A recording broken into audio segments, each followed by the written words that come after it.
Olá, o Ação Nacional está no ar e hoje vamos falar sobre um assunto que alarma e preocupa a população mundial: as epidemias. Elas são as mais variadas possíveis e causam diversos transtornos, ocasionando inclusive a morte. Mas o que caracteriza uma epidemia? Quais devem ser as medidas de segurança? Qual deve ser o tratamento ideal para o vírus Ebola?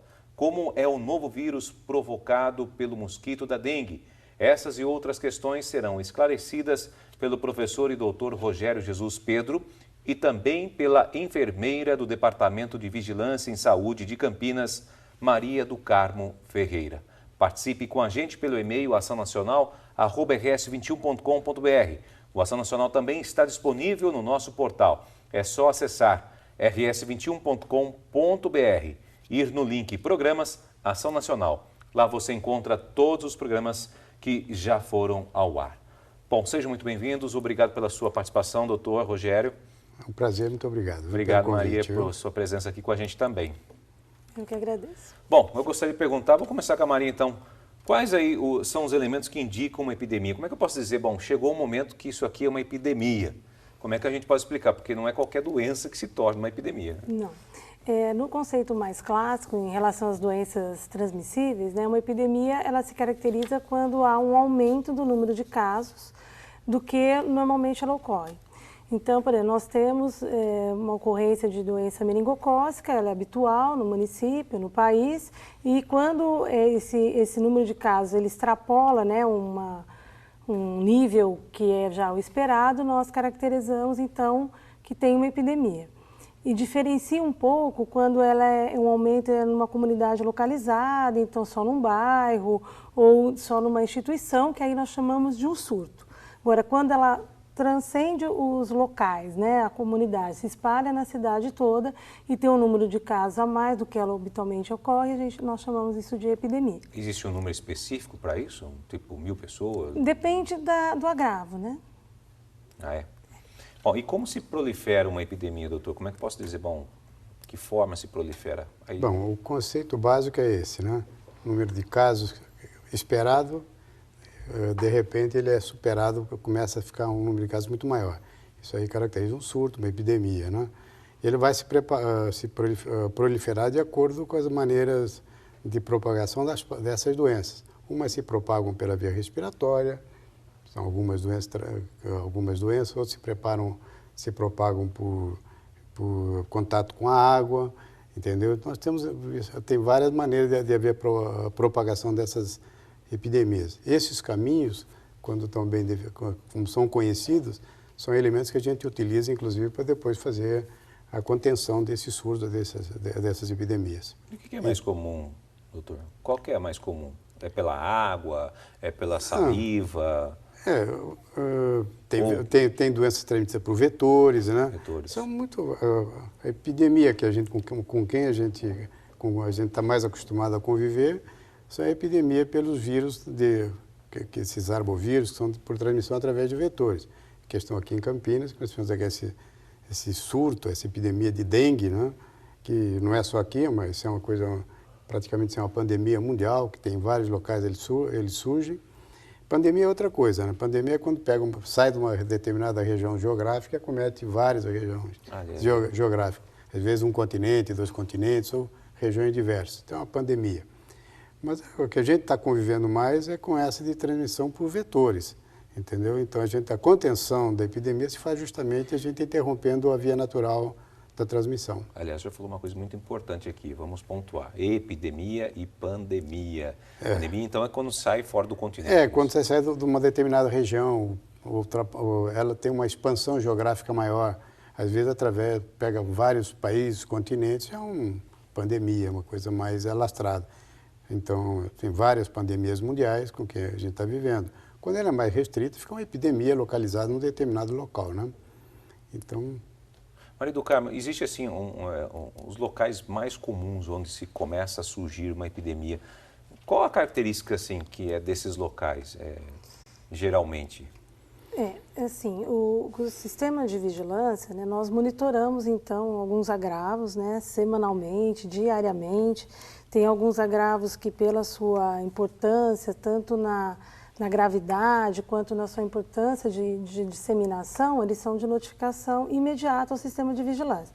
Então, o trabalho que nós fazemos é monitorar. E dependemos muito da sensibilidade dos profissionais de saúde, né? São os profissionais que estão ali na frente, nos pronto-atendimento, nos hospitais, nos centros de saúde, nos seus consultórios, que vão detectar esses casos, vão detectar essas suspeitas, e a partir desta notificação é que nós vamos entender do que se trata, se é uma nova doença, né? Ou se é um surto, se tem relacionado a uma ação, por exemplo, se fizemos uma grande campanha de vacinação e começamos a ter reação. Então, é assim que nós detectamos que está tendo esse aumento, né, através do monitoramento, e contamos muito com a rede de serviços e profissionais, que eles que nos alertam.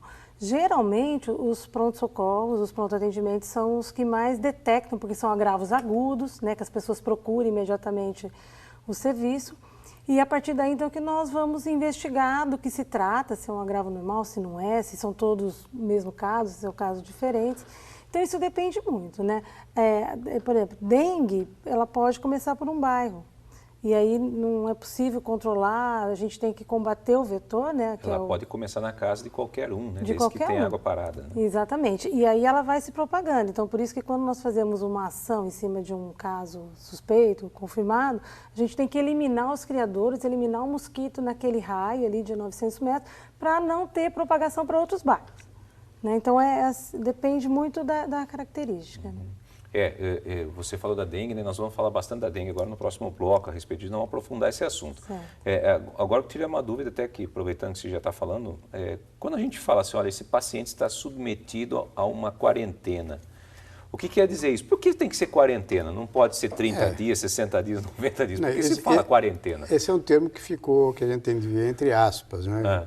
Quarentena é um período de observação de um paciente eventual que teve contato com uma determinada patologia que é de potencialidade transmissível. Ele, uma vez, quando ele chega num determinado ambiente e saiu dessa região onde ele estava sendo exposto a esse agente, ele vai para uma outra região, ele tem de ser submetido a um isolamento mesmo, por um período que é mais ou menos o período de incubação da doença com a qual ele teve contato. Geralmente são 40 dias? Não são 40 dias. O termo quarentena varia, claro que não é 40 dias, pode ser menor se o período de incubação, por exemplo, for 3 ou 4 semanas. Depois desse período, ele está liberado porque ele não transmitiu absolutamente nada ou não se estabeleceu nele nenhuma doença com potencialidade transmissível. Então, ele é liberado para a vida normal. Mas enquanto ele estiver nesse período de observação, ele está em quarentena. Mas, na verdade, os 40 talvez tenha a ver com o tempo da varíola, viu? Que a gente deixava em quarentena, mas levando em consideração a época da transmissão da varíola, com a qual a gente já não convive mais no mundo. Mas o termo ficou. É um termo que a gente usa na prática. Uma espécie, quando se fala a pessoa está de quarentena, todo mundo já subentende que a pessoa está isolada. Ele não está doente, ele não está doente, mas ele teve contato com uma doença que potencialmente ele pode ter adquirido, e nesse período a gente espera todo o período de incubação da doença. Uma vez ela não se manifestando, se interrompe a quarentena. Mas, na verdade, é o tempo de duração do período de observação, que não são exatamente 40 dias. Mas geralmente, aí que nem o senhor falou, já 2 semanas, 3 semanas já... Por exemplo, no ebola a gente geralmente coloca em 3 semanas, 21 dias, entendeu? Mas esses dias a gente tem que deixar em observação, porque é o tempo onde a doença, é o tempo que ela demora, uma vez o indivíduo contaminado, para ela se manifestar. Então, nesse período, você fica em observação, mas não são 40 dias. Isso vem da época mais pregressa aí da varíola e outros. Mas é isso, o termo é usado assim mesmo. Bom, a gente está falando para todo o Brasil, as pessoas estão nos assistindo de norte a sul, então é importante que a gente dê algumas dicas, tipo essa. Que formação é necessária para trabalhar em situações de epidemias? Como é que é isso? Médicos, enfermeiros, tem que ter uma espécie de formação, tem que ter uma especialização na área médica e da área de enfermagem. Vamos lá. Você pode começar.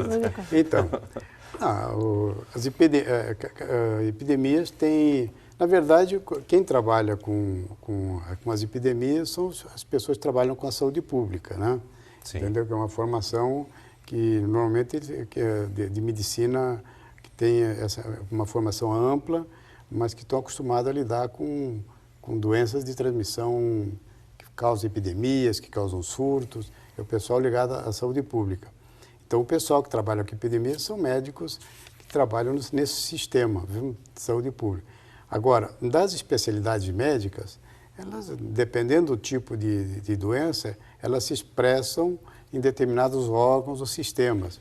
E, eventualmente, os indivíduos têm que ter uma especialização nesses órgãos, nesses sistemas, para colaborarem na prevenção e no tratamento dessas doenças. Então, os infectologistas, os pneumologistas, tá certo? São pessoas que normalmente são médicos, especialidades médicas, que estão mais sujeitas a trabalhar com isso. Mas é uma doença que está muito mais ligada à saúde pública, que tem sistemas e médicos, pessoal, médicos não, profissionais de saúde, que isso tem que ficar bem ampliado, que podem, são ligados à medicina social, os sanitaristas, o pessoal ligado a essas áreas são eles que estão preparados para trabalhar nessas condições. Ok. Bom, você está acompanhando aqui o programa Ação Nacional. Nós vamos para um rápido intervalo e, em seguida, nós vamos continuar falando aqui sobre as epidemias. Voltamos já.